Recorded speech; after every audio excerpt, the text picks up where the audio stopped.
নমস্কার সবাইকে, সবাই কেমন আছেন? আমি তৃষ্ণা আপনাদের জন্য নিয়ে আসছি নতুন একটা ভিডিও। তো আজকে আমি আইর মাছ রান্না করব।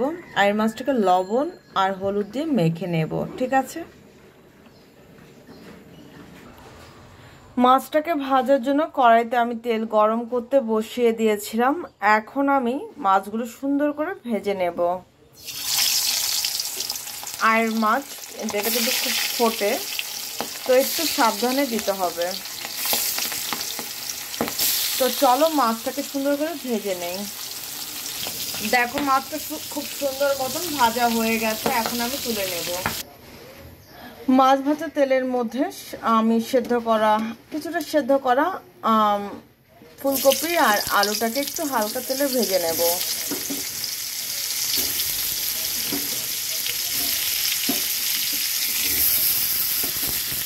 তো চলো ফুলকপিটা আর আলুটাকে একটু হালকা ভেজে নেই। সামান্য তেল দিয়ে এর মধ্যে দিয়ে দেবো দুটো তেজপাতা ফোড়ন, দিয়ে দেবো জিরা ফোড়ন।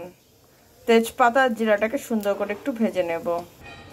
দিয়ে দেবো এর মধ্যে 1 চামচ পেঁয়াজ বাটা, দিয়ে দেবো আদা বাটা। সব কিছু একসাথে সুন্দর করে ভেজে নেব। দিয়ে দেব কাঁচা মরিচ, তারপর দিয়ে দেব ভেজে রাখা আলু আর ফুলকপি। সব কিছু একসাথে সুন্দর করে ভাজা ভাজা করে নেব।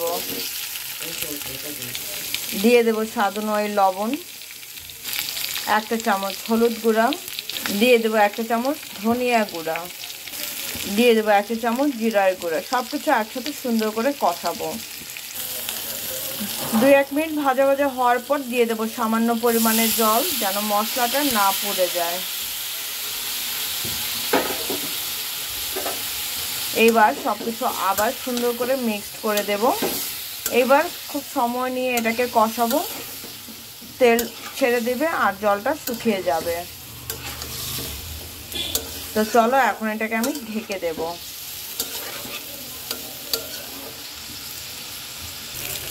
দেখো খুব সুন্দর মতন আমার কষানো হয়ে গেছে। এখন আমি দিয়ে দিলাম ঝোলের জন্য জল। ঝোলের জলটা দিয়ে দিলাম। এখন আমি সব কিছু একসাথে সুন্দর করে মিক্সড করে দেব আর বলক আসা আগ পর্যন্ত ওয়েট করব। আর তোমাদের কাছে যদি আমার ভিডিওটা ভালো লেগে থাকে তাহলে তোমার ফ্রেন্ড সার্কেল আত্মীয় স্বজনের মধ্যে কিন্তু শেয়ার করতে ভুলো না, ঠিক আছে? আর যদি পারো পুরো ভিডিওটা দেখো, ইটস মাই হাম্বল রিকোয়েস্ট তোমাদের কাছে। তো চলো এখন আমি মিক্সড করে দিলাম ওভারঅল। এখন আমি বলক আসা আগ পর্যন্ত ওয়েট করব। দেখো ঝোলে বলক চলে আসছে, ঠিক এই সময় আমি ভেজে রাখা মাছগুলি দিয়ে দেব।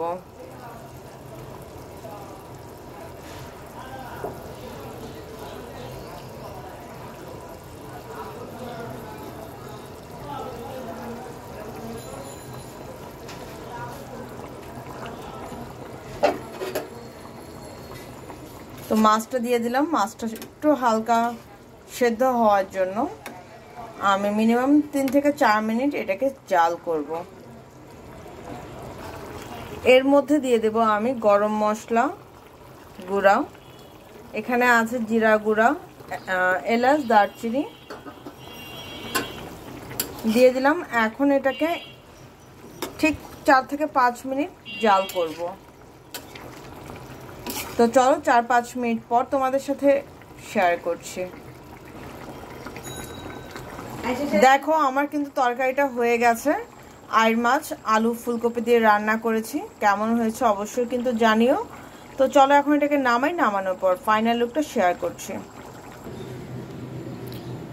তো আজকের জন্য এই পর্যন্ত। সবাই ভালো থেকো, সুস্থ থেকো। আমার জন্য আশীর্বাদ করো, আমি যেন ভালো থেকে সুস্থ থেকে তোমাদের জন্য নিত্য নতুন ভিডিও আনতে পারি। আর আইর মাছের তরকারিটা কেমন রান্না করেছি সেটাও কিন্তু জানিও, ঠিক আছে? তো ঠিক আছে, আজকের জন্য এই পর্যন্ত। টাটা।